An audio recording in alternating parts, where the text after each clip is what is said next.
La célébration du baptême de Jésus et la fête de la présentation du Seigneur au temple font partie des fêtes épiphaniques. La fête du baptême du Seigneur célèbre la manifestation du Seigneur. Il existe une quadruple tradition sur le baptême de Jésus dans le Jourdain. Marc, Matthieu, Luc et Jean. Le récit de Marc est très bref. L'évangéliste met l'accent sur la théophanie. Jésus est proclamé par Dieu son Fils. Marc entend souligner la dignité transcendante de Jésus, consacré Messie par l'onction de l'Esprit Saint.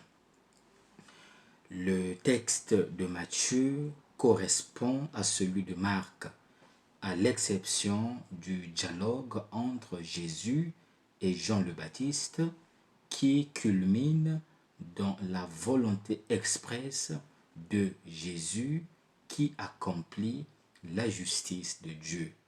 Et cette dernière devient le lieu de la théophanie.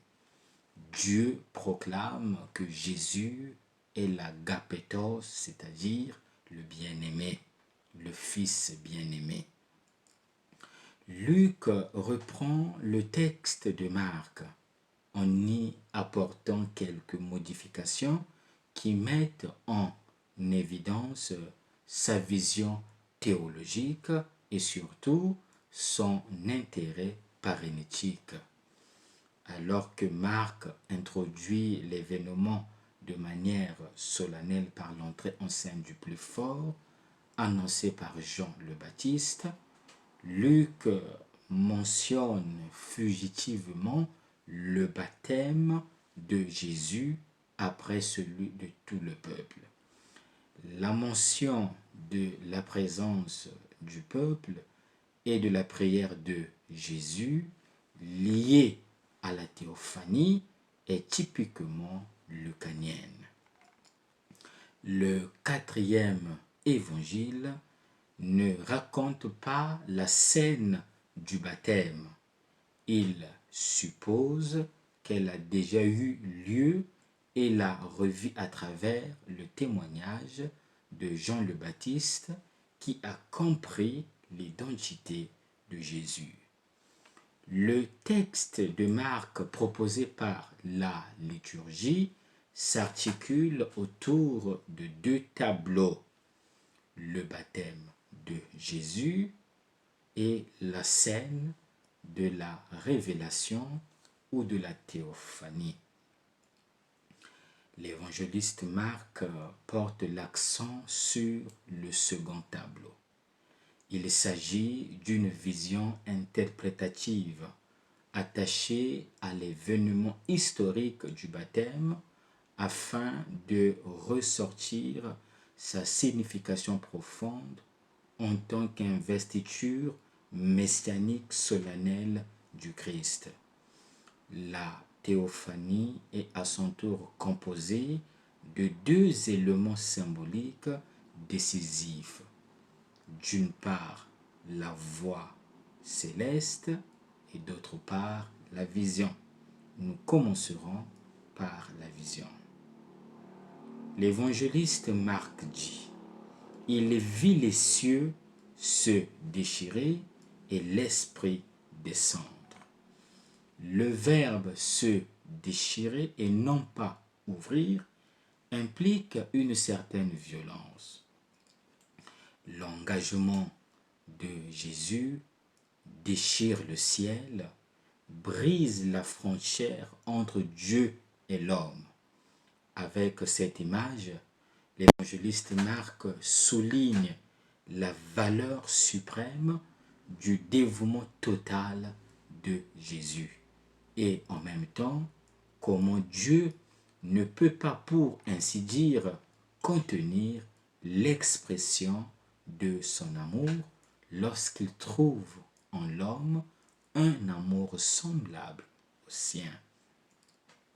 La métaphore se déchirer indique l'irrévocabilité. Ce qui est déchiré apparaît irrévocablement ouvert. Il est donc annoncé que, à partir de Jésus et à travers lui, Dieu se communiquera d'une manière nouvelle, directe et continue qui le rendra connaissable et accessible à toute l'humanité. La réponse divine à l'engagement de Jésus est la descente de l'Esprit Saint. L'Esprit Saint descend sous la forme d'une colombe. L'attachement de la colombe à son nid était proverbial et utilisé dans les comparaisons. Selon cette image, l'Esprit descend sur Jésus rapidement comme à l'endroit qu'il désire. Cette image correspond à la précédente de la déchirure du ciel. Toutes deux indiquent métaphoriquement ce que l'on pourrait appeler en langage humain l'attraction irrésistible qu'exerce sur Dieu l'engagement total de Jésus. Celui qui se livre par amour pour les hommes est le lieu naturel de l'Esprit de Dieu. À la vision céleste s'associe la voix qui résonne dans le ciel. Cette voix, c'est celle de Dieu lui-même. Dieu n'a pas de visage, mais une voix. Son visage est le visage de celui qui écoute sa parole. Jésus, en devenant notre frère, a écouté le Père qui le confirme comme son Fils. Marc écrit, « C'est toi, mon Fils bien-aimé, en toi j'ai mis mon amour. » Ces paroles font écho au psaume 2, verset 7, qui parle de l'intronisation royale de Jésus. Jésus, par son choix, est le roi voulu par Dieu. Dieu lui-même qui règne et sauve l'humanité. La voix du Père proclame l'identité de Jésus. En un mot, le baptême de Jésus dans le Jourdain est donc une Christophanie pascale dans laquelle se révèle pleinement le sens ultime de sa réalité, de sa mission, de sa personne et de sa vocation. Quel est l'enseignement à retenir? Le baptême de Jésus est un acte de miséricorde et de solidarité envers les hommes. Deux mouvements caractérisent le baptême de Jésus dans les eaux du Jourdain. Une descente et une remontée. En se joignant aux pécheurs, Jésus accomplit un acte de miséricorde.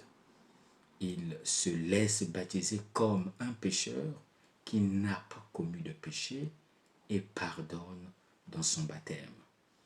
En se faisant baptiser, Jésus accomplit un geste de profonde solidarité. Jésus accomplit un geste très significatif. La descente de Jésus dans les eaux est en même temps une solidarité avec ceux qui s'immergent dans les eaux du jugement et de la rédemption en confessant leur culpabilité. Dans le baptême, Jésus répond officiellement à l'élection du Père ainsi qu'à la mission que le Père lui a confiée. Quelle est la signification du baptême de Jésus? Le baptême de Jésus révèle la compassion de Dieu pour les hommes. Le Seigneur ne nous abandonne pas. Le Dieu de tendresse nous aime et nous visite en son Fils Jésus-Christ. Le baptême de Jésus a une signification sotériologique. Jésus se dépouille et offre sa personne pour notre rédemption. Pour faire bref, le baptême de Jésus est la première grande théophanie du mystère trinitaire. Les trois acteurs de l'histoire du salut, le Père, le Fils et le Saint-Esprit, entrent en action et se révèlent de manière sensible. Il convient donc aujourd'hui de prendre conscience de notre baptême et de nous réapproprier les promesses baptismales, de ne pas décevoir la confiance que Dieu a placée en nous. Le Seigneur nous appelle à une conversion radicale de vie et à croire à la parole de celui qui nous a communiqué la vérité du Père.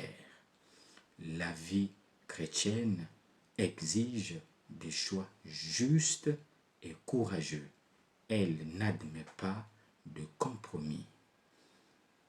Chacun de nous est invité à réfléchir sur le sens de son baptême. Il serait souhaitable de célébrer également notre baptême ou du moins d'unir cette célébration à celle de notre anniversaire de naissance, de donner au premier la place privilégiée qu'il mérite. L'anniversaire de naissance commémore le jour de la naissance à la vie terrestre qui prendra fin. Le baptême, au contraire, commémore le jour de la naissance à la vie divine qui ne prendra pas fin. Le baptême est notre registre ecclésial. Il nous rend fils de Dieu.